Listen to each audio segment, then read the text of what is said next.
नहीं हो पा रहा। और टाइम एक चीज चलाई थी जिसको हर टॉपर बच्चे ने फॉलो किया। अब तक जितने भी टॉपर्स आरडब्ल्यू से निकले हैं, हर एक बच्चे ने इसका फायदा उठाया। मुझे उम्मीद है कि आप भी जरूर फायदा उठाएंगे। इस वीडियो के बाद वो जो खुशी की लहर है वो हर बच्चे में पड़ रहा है, तो उसका एक ही तरीका है, मिनी मॉक टेस्ट। उसके बारे में बात करूंगा, किस किस के लिए कैसे कैसे आप मिनी मॉक दे पाएंगे। मिनी मॉक से क्या होता है बच्चों, एक तो होता है full mock test. Full mock test आपको दे दिया जाता है कि भैया 90 मिनट्स में ये क्वेश्चंस कीजिए, 1 घंटे में इतने क्वेश्चंस कीजिए। अब उसमें होता क्या है, बच्चा किसी का टाइम किसी में खिपा देता है और बाद में पता चलता है टाइम खत्म हो गया ही नहीं।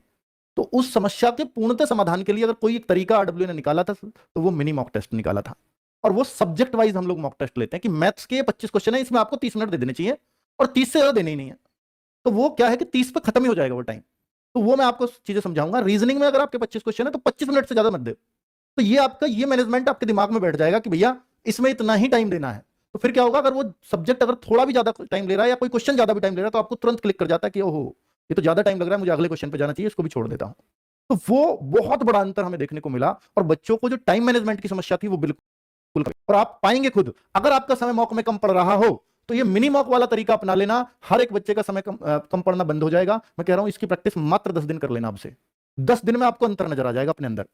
तो ये क्या है, और 10 दिन से ज्यादा ये करनी भी नहीं है आप लोगों को। मुझे ऐसा लगता है कि 10 दिन में ये अपने रिजल्ट दे देता है। और लास्ट टाइम पे मैं इस प्रैक्टिस को देता हूं बच्चों को। और जब आप एग्जाम निकालोगे ना तब आप खुद कहोगे सर इनसे बड़ा फायदा हुआ था। और होने वाला है अब आपको। बच्चों आपको मालूम तो है ही कि जैसे एएलपी की डेट है 25 नवंबर, सबसे पहले ये एग्जाम शुरू होने हमारे। इनसे सबसे बढ़िया एक चीज पता लग जाएगी एग्जाम होते ही कि मैथ किस लेवल का आने वाला है आगे के एग्जाम्स में भी, रीजनिंग किस लेवल की पूछे जाने वाली है, या जीएस को कैसा पूछ रहे हैं, या साइंस कैसी पूछी जाती है। तो वो सब कुछ क्लैरिटी हमारी 25 नवंबर को हो जाएगी। ठीक है, इसके लिए इसके एनालिसिस के लिए मैं एक वीडियो भी लेकर के आऊंगा जिससे आपको बहुत क्लैरिटी आ जाएगी कि मुझे एग्जाम कैसे फेस करना है अपना। ठीक है, तो भाई 25 से 29 नवंबर ये है, और आरपीएफ का 2 दिसंबर से, ये बाद में डेट चेंज हो गई थी 12 दिसंबर तक था, और ये मतलब पहली डेट है, बाद में इनसे बदल गई है डेट। ये लेटेस्ट वाला नहीं लगाया यहाँ पर, उसके लिए सॉरी। मुझे ये आपको मालूम है कि हम लोग मतलब आरपीएफ एसआई एंड कांस्टेबल के लिए ये प्रैक्टिस सीरीज बहुत दिनों से चालू है और इससे बच्चों को बहुत फायदा हुआ है, ये आप मानेंगे ही निश्चित तौर पर। और जो है इसको 10 अक्टूबर से एक नए सिरे से शुरू भी किया गया था चैप्टर वाइज।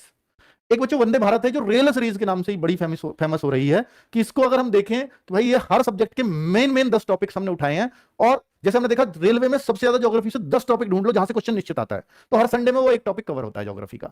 ऐसा हमने इस सीरीज को चलाया है। साइंस में अब हमने सैटरडे संडे कवर करना शुरू कर दिया, बाकी हर टॉपिक हर एक दिन में हर एक संडे में कंप्लीट हो रहा है। तो ये सीरीज भी बच्चों को बहुत पसंद आ रही है। दूसरा सीबीटी 1 आप जानते हैं एएलपी के में बच्चों मैं बात कर रहा हूं जिसके लिए वीडियो बनाया है, उस टॉपिक पे आ चुका हूं। तो अब आप देखिए 75 मार्क्स का आपका सीबीटी 1 आना है एएलपी का। 60 मिनट आपको मिलेंगे, 1/3 की नेगेटिव मार्किंग है। ये 60 मिनट ट्रायल को सभी लोग करेंगे। उससे क्या होता है, कहां कैसे छोड़ने का साइन क्या आएगा वहां पर, अगर हम किसी क्वेश्चन को बाद में करना चाहते हैं तो वो कैसे कलर का हो जाएगा और उसको फिर कैसे क्लिक किया जा सकता है, वो सारी चीजें वहां पता चल जाती हैं। तो मैं आपसे ये कहूंगा कि भाई आपको अगर सबसे पहले जैसे वहां 4 सेक्शन आएंगे, एक जीएस का, जी के जीएस लिखा रहेगा, साइंस लिखा रहेगा, मैथ्स लिखा रहेगा, रीजनिंग। तो जैसे आप मैथ्स पहले करना चाहते हो मैथ्स पे क्लिक कर दीजिए, तो आपके पास मैथ्स के क्वेश्चन खुल के आ जाएंगे। तो भाई कोई ऐसा नहीं है कि इसके लिए अलग से टाइम फिक्स नहीं, पूरे के लिए आप कोई सी भी चीज पहले कर सकते हो। तो मैं यहां पर आपको एक सलाह देना चाहूंगा, रीजनिंग के हैं तो ये भी समय बहुत लगवाते हैं, और फिर 50 क्वेश्चन जीएस के। तो अब हमें प्रत्येक सब्जेक्ट को कितना समय देना चाहिए पेपर को करते टाइम, ये एक बड़ा क्वेश्चन है आप लोगों के मन में। इसको मैं दूर करता हूं। मैथ्स मिनी मॉक स्टार्ट हो रहे हैं मंडे टू सैटरडे 13 नवंबर से, यानी कल से ही मैं इनको स्टार्ट करवा रहा हूं। आप सब लोगों के लिए गिफ्ट है मेरी तरफ से, फ्री ऑफ कॉस्ट होंगे। कैसे दे सकते हैं बता देता हूं बच्चों। अल्टरनेट डेज पे होंगे, एक दिन मैथ्स का एक दिन जीएस का। अब आप देखिए हमने कैसे मैनेज किया है। देखिए मैथ्स कहीं पे 35 का है, कहीं पे 20 का है, कहीं पे 25 का है।